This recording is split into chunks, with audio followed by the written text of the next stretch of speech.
The Congress Party in Meghalaya has denied a ticket to Osborne Kharjana for the upcoming MDC elections. Kharjana, president of the Eastern West Khasi Hills Congress, expressed disappointment after his name was replaced with that of Nathaniel Ramai, alleging that the ticket was auctioned by party leaders. Kharjana accused MPCC chief Vincent H. Pala and Antonio War of selling out the party's integrity.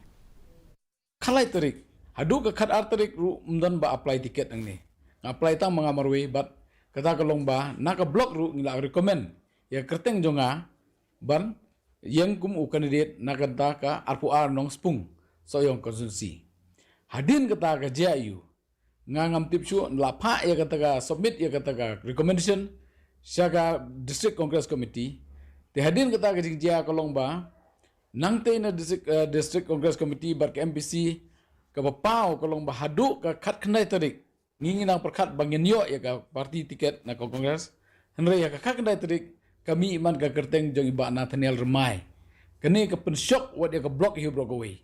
na markat kum ke jingkran jong ba pala ki ong ba ka tiket ka chong ba ka blok kat ba da po ba mi kerteng kami ba la ban chu thiet nang te na po MPC ru